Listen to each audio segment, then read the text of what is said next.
Well, this is pretty crazy because Spider-Man Brand New Day just kicked off production and we already have a first look, plus some set photos that seem to reveal some major details. Let's take a couple minutes to dive into this Spider-Man report on Spider-Man Day and talk about all the Brand New Day reveals. Well guys, I have to say, this one definitely caught me off guard. Now, as many of you know, Spider-Man Brand New Day is about to kick off production in Glasgow, Scotland. In the last couple of days, we've started to get some pretty amazing pictures from the Scottish city as it transforms itself into New York. Now, before we dive into those pictures though, in case you didn't know, today's Spider-Man Day, and Sony dropped a little bit of a first look at the new costume. So we're just not going to beat around the bush and check that out.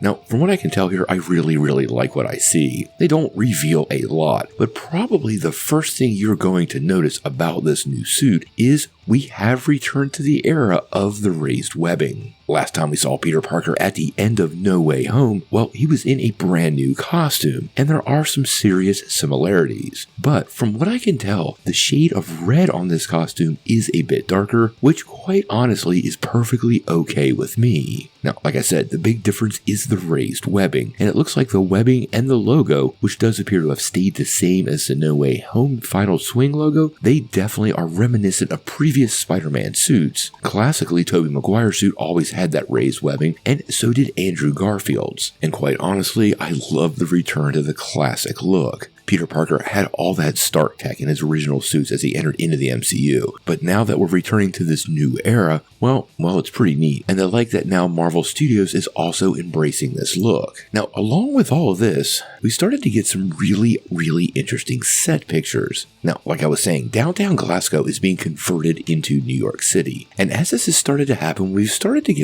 some pretty interesting Spider-Man details. Now, we've seen several shots that really seem to showcase them converting downtown Glasgow into New York City and giving it a true New York look with various shops and bodegas that really are reminiscent of the Big Apple. Now, with that, we also started to see some really interesting details in the form of armored personnel carriers. We've heard a huge portion of the downtown is going to be blocked off, and this might be that epic sequence that was teased to us several months ago as one of the biggest one Marvel has ever filmed. Now, what's interesting though is there is a logo on one of these armored personnel carriers, and this definitely has led to speculation that this could be referencing the Inner Demons. These are Mr. Negative's henchmen, and have been long rumored but yet to be confirmed as part of the movie. Now, as far as this downtown sequence goes, we don't really have a lot of details. Now, Scooper Daniel Rickman did say that he heard they would be filming this big action sequence with Spider-Man and the Punisher fighting over a Department of Damage Control convoy, and that might be exactly what this is. I suspect with all of these villains being part of this film, maybe one of them is being transported, and Frank is looking to give them a more permanent solution. He could be targeting anyone from Mr. Negative, Boomerang, the Scorpion, or even Bruce Banner himself, which would be absolutely outrageous. But given this armored personnel carrier has what appears to be an Inner Demons logo on it, well, I am definitely leaning towards Mr. Negative.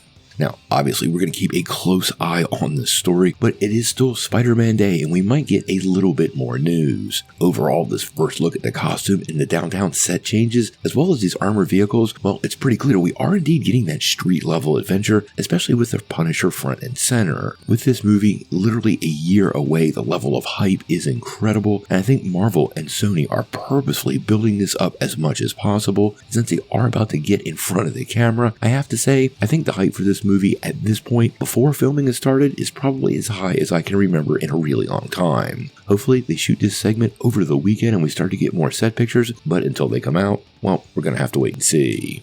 Before we take off, make sure you hit that like and subscribe button and ring the bell for all the updates. We do daily Marvel and DC news, and we want to bring you all the news truthfully and transparently so you're really in the know.